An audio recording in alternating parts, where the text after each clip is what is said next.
All right, in this video, I'm working with Coach Ed. We had kind of touched on this a couple months ago just talking, and I thought it would make for a great video about differences in people's builds and how they affect your training.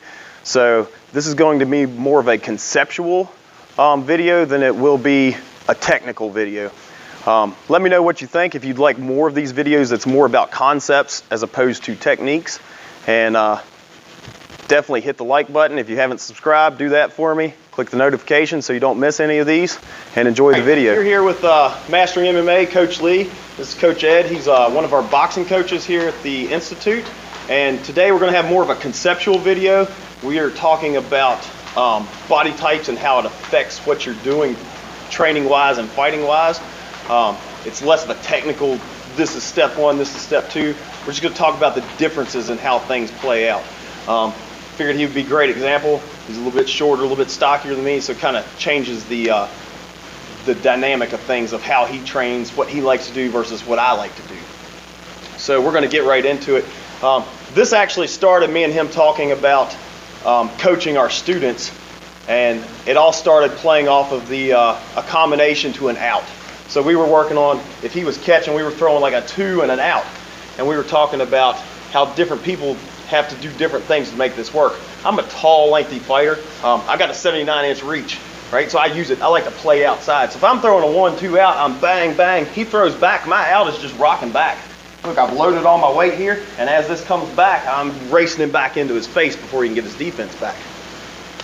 That being said, if he's doing the exact same combo, he's got to make more room, right? He hits his 1-2, and I'm throwing this out. For him to do an out, he's got to take a little hop to get out of my reach. If he doesn't take that little hop, I hit him, right? So he's got to hop out, hop in, right? That's a difference in body style, right? It's the length of my arms here.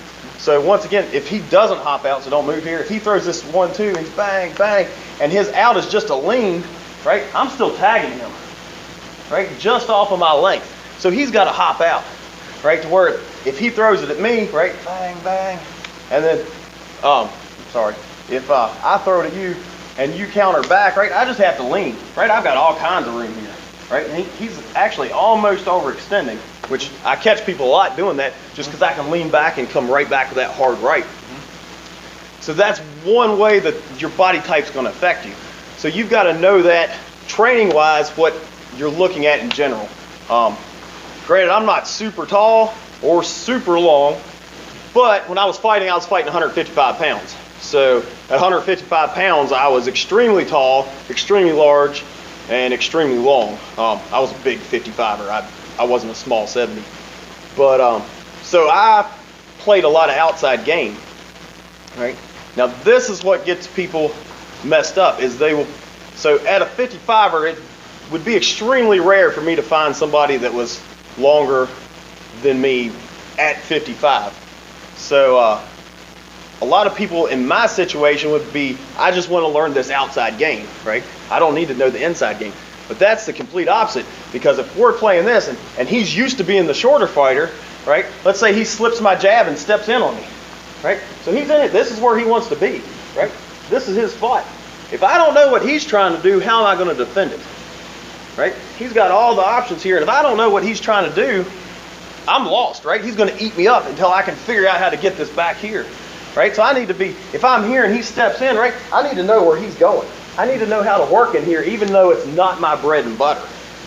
So basically, don't box yourself in because of your body type, right? Figure out what works for you, what's going to be the good things about your body type, the bad things, because there's pros and cons to all of it, right? The pro to me being long is I can touch him from way out here, right?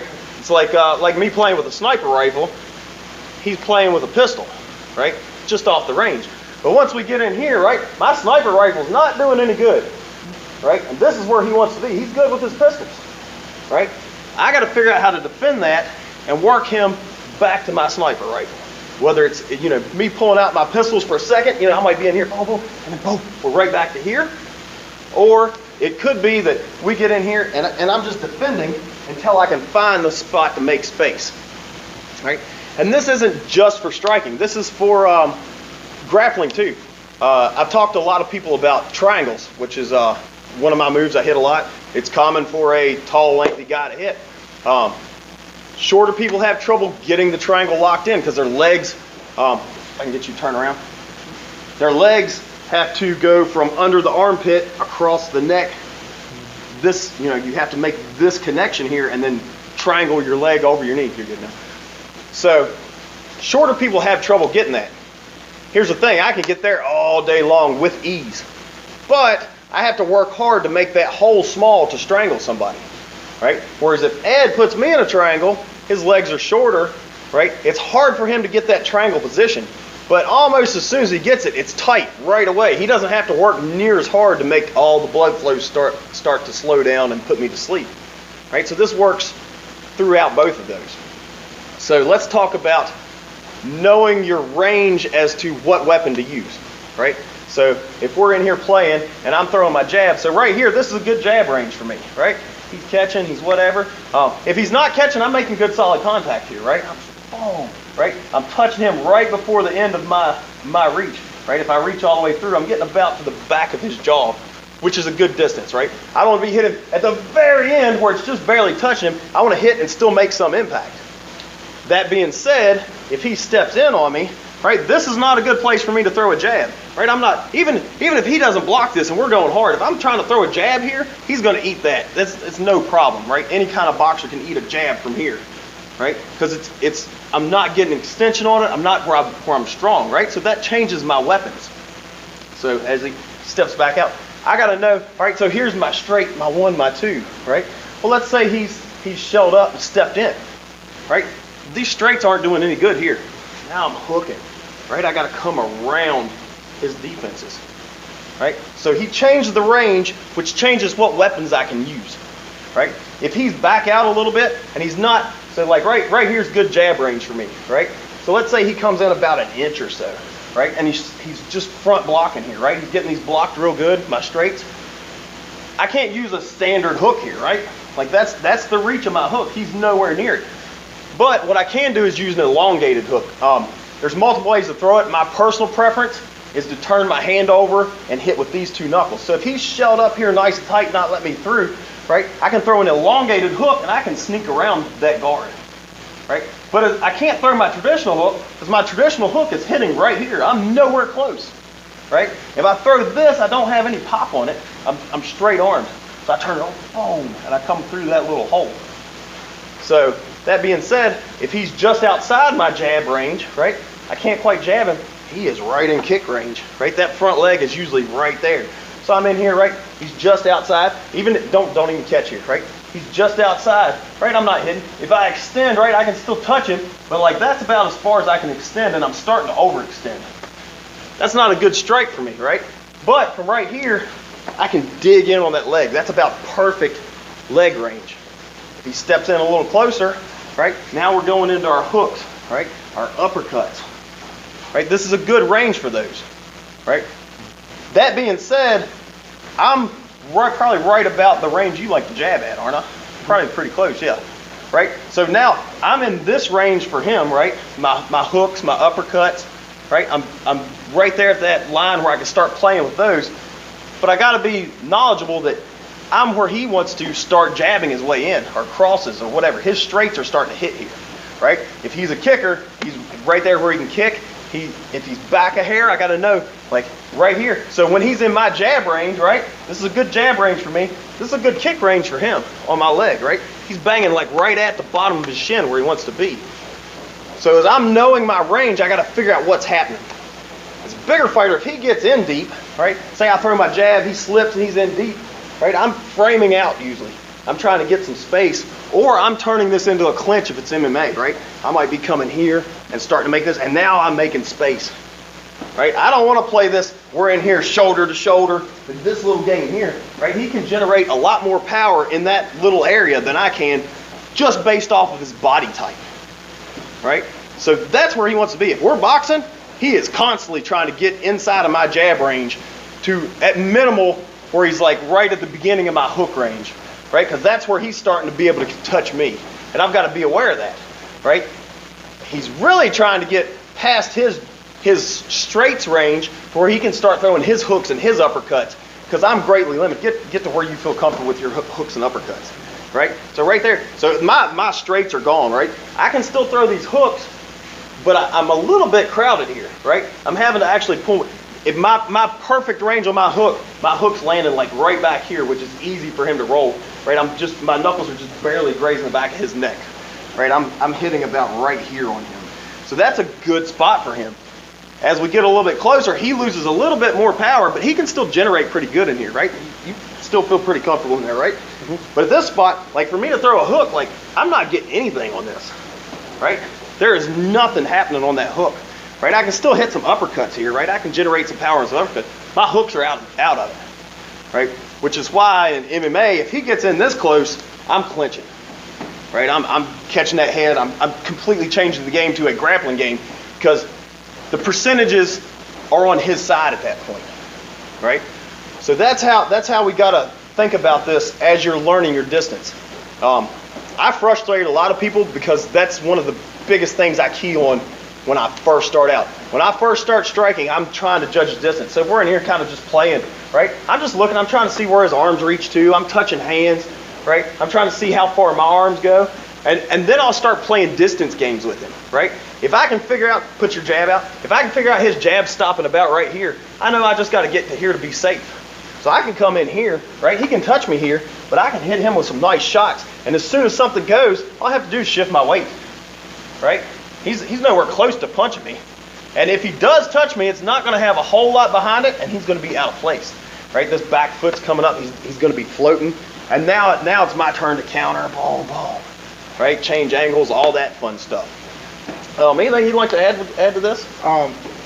What he's saying is perfectly right. And in boxing, range is important. You know, if you're a shorter fighter, you definitely don't want to fight a distance game with a taller fighter because you're going to lose. You know, Mike Tyson was somebody that was great to get into the body because he was always a shorter fighter.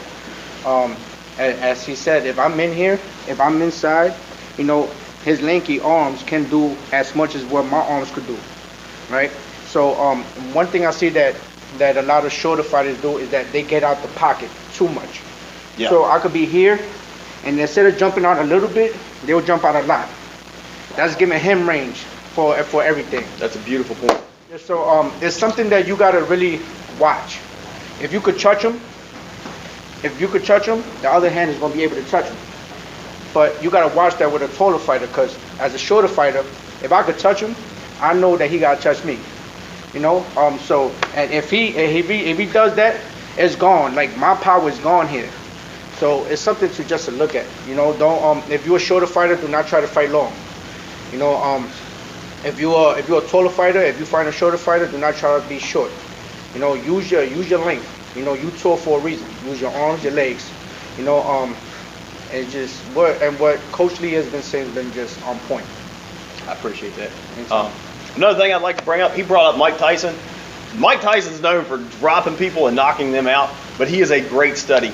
His boxing IQ is through the roof, right? He's known for them big, strong, powerful hands, but his footwork's on point. His head movement's on point. Like, it's not just he hit hard. He put himself in positions to take advantage of some of it's trained, some of it was God-given skill to throw these hammers, right?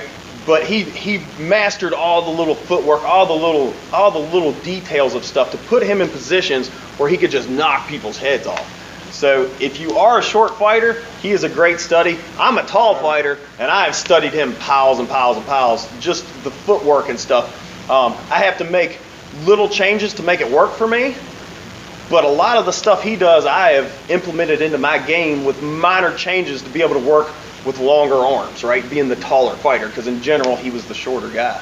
I just want to say something before I forget. Just like if Coach Lee would throw me a hook, right? If he sit there and throw me a hook, I want to aim for his armpit. I want to be here. Boom, boom, boom, boom. Now, if Coach Lee, if I'm throwing Coach Lee a hook, and if he goes in as close as I went, that's too close for him, right? Yeah. So, as a longer fighter, you will go up to like my elbow, right? So if I throw a hook, he will come to my elbow. He's right there. That's perfect range for him, right? That's where because power comes from the legs, right from the earth up, and your waist. So as a shorter fighter, if he throws that 3, I'm here, or I want to be close. Boom, boom. I could move around and put in work. So that's something to think about too when you're rolling or when you're slipping. You know, that's very important where you want to be at, where your body's going to be at. Angles is very important, especially if you're a short fighter. And that's something that you know, you talking about Mike Tyson is a great watch. People see his knockouts, Yep. but they don't see the angles he was giving Yeah. the other fighters. He would stay there, boom, give an uppercut, then move to the side, and he just gives so many angles where the total fighter didn't have no way to hit him as hard. So that's very important as a shorter fighter, you know. Yeah, and fighting get for the past fight. the flash when you're watching him. I know it's hard because Yep. we're all like jaws dropped. We've seen the knockout 100 times and you're still like, wow. Yep. Right, but get past that and look at the minor things. Yep. Right, he is such a great study. Yep. And like he was saying too, it's, you know, knowing where to roll and at what distance you need to be at when you're rolling. That comes from drill time, right? Lots and lots of drill time. And when you're going live, it's not going to go perfect. It's At all. rare that it ever does. Super, super rare. Right? There's times when he throws his hook and I roll and I end up right here. Right? A lot of times it's just a little shoulder bump for me. Right? I moved him 4 or 5 inches, but now I've got this hard overhand. the angle. Right? I A mean, little create the space. right hand. Right? But I don't want to sit in here right here. Yep. Right? I can generate some power, but he's probably going to generate more. Creating Basically what space it gets down and that's all it takes, man. Knowing your range. A jab don't always got to push a person back. A jab is measurements. Just to find a measure. You know, a jab don't always got to be thrown hard. A jab don't always got to be thrown to the head. You know, the jab could be thrown to the chest, to the shoulders. You know, that's a measurement. You know. So Very good. Appreciate your help. thank you, coach. We'll catch you later. Peace. All right, so we're back on the channel here. You all just watched a video about concepts as far as body types and training. I hope you all liked it. Definitely leave comments. Let me know if it's good, bad, you want to see more of these type of videos, or you'd rather me stick to the technical videos. Definitely hit like for me, subscribe, hit the notification bell. If you're in Virginia, check out MMA Institutes. We're all over. If you're in Harrisonburg, that's the one I'm at. Come to one of my classes, check it out. Love to see you all.